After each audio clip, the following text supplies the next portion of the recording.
नमस्कार मित्रांनो, तुम्ही सर्व कसे आहात? मी तुमचं सर्वांचं खूप खूप स्वागत करतो आजच्या आपल्या या खास व्हिडिओमध्ये, मनाला शांतता देणाऱ्या आणि अतिशय दिव्य अशा ब्लॉगमध्ये. आज मी तुम्हाला घेऊन आलेलो आहे धुळ्यातील शिवदत्त धाम या नवीन उभारलेल्या अत्यंत सुंदर आणि आध्यात्मिक शक्तिपूर्ण अशा मंदिरात. आजचा दिवस खरोखरच विशेष आहे, कारण आज दत्त जयंती सुद्धा आहे. दत्त जयंती म्हणजे भक्तीचा, शांततेचा आणि आध्यात्मिकतेचा, ऊर्जेचा एक मोठा उत्सव. आणि त्यामुळेच आज या ठिकाणी येणं माझ्यासाठी खूप मोठं भाग्य आहे. सर्वात आधी तर इथे आले की मन अगदी शांत होतं. दूरूनच मंदिराचा देखावा पाहिला तरी मन प्रसन्न होते. नव्याने बांधलेलं हे मंदिर खूप सुंदर आहे, काही नाकारण्याचं कारणच नाही. त्याची वास्तुकला अगदी सुबक आहे, पवित्र वातावरण आणि आजूबाजूला प्रचंड सकारात्मकता इथे पाऊल टाकता क्षणीच जाणवते. आता सांगायचं झालं तर या मंदिराची सर्वात महत्वाची आणि मन मोहून टाकणारी गोष्ट म्हणजे इथली दत्तांची मूर्ती, जी अगदी सुंदर आहे बरं का, आणि खूप प्रसन्न आहे. भक्ताच्या मनाला अपूर्व समाधान देते. अशा आपण एखाद्या जुन्या ओळखीच्या आपल्या स्वतःच्या देवासमोर उभं आहोत अशी भावना इथे उभी राहिली की येते. आज दत्त जयंती असल्यामुळे इथे वातावरण अधिकच भक्तिमय झालं. जप, भजन, मंत्रोपचार, सगळीकडे भक्तीचा सुगंध पसरलेला आहे. लोकांच्या चेहऱ्यावरचा आनंद, भक्तिभाव आणि इथून मिळणारी शांतता खरंच शब्दात वर्णन करण्यात कठीण जातंय बरं का. मंदिराच्या परिसरातलं इतकी शांतता आहे की काही क्षण थांबून डोळे मिटून आपण स्वतःशी संवाद साधण्याची इच्छा होते. खरं सांगायचं तर आजच्या धावपळीच्या जीवनात अशी ठिकाणं आपल्याला स्वतःशी पुन्हा जोडून देतात, मनाच्या कलोहातून दूर नेतात, आपल्याला शांततेची जाणीव करून देतात. इथे काही वेळ बसलो की जाणवतं आपणही कितीही व्यस्त असलो, कितीही ताणतणावात असलो तरी देवाच्या सानिध्यात बसलो की मन अगदी हलकं होतं बरं का.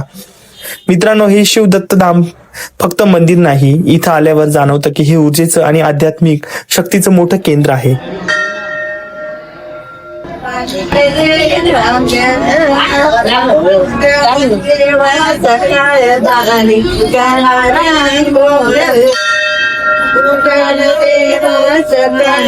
पिवळा पितांबर बरदर्शेला, पिवळा पितांबरला लाल पेटाच्या बांधू, लाल पेटाच्या बांधू, उठान देवा सकाळ झाली उगयला गंध लावीला चंदन, उगयला गंध लावीला चंदन, बुका प्रेमा लावून, बुका प्रेमा उठायला देवाचं कर झाले उठान देवाचं काय झाले.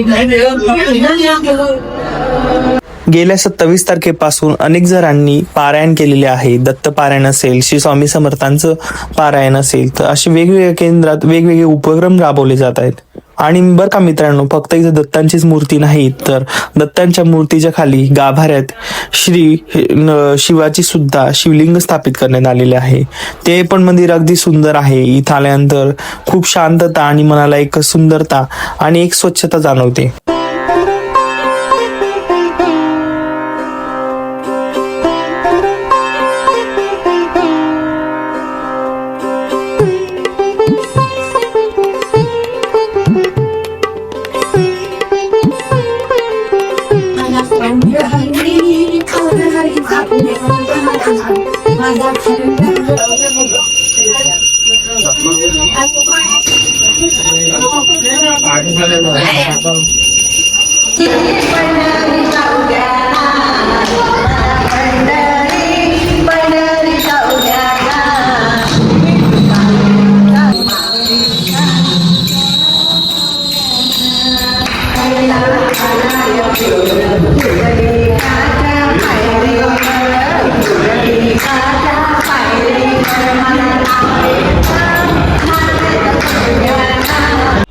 तर मित्रांनो, हीच ती सुंदर मूर्ती ज्याबद्दल मी तुम्हाला सांगत आहे. तर जवळजवळ 3 टन मार्बल दगडापासून ही बनवलेली आहे. आणि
महेश भासन ब्रह्मा विष्णू आणि महेश अनुसया कोणी आले त्या दिवशी झाला आनंद तिसऱ्या दिवशी नगरजनाचे सोडून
नक्की इथं दर्शनासाठी या.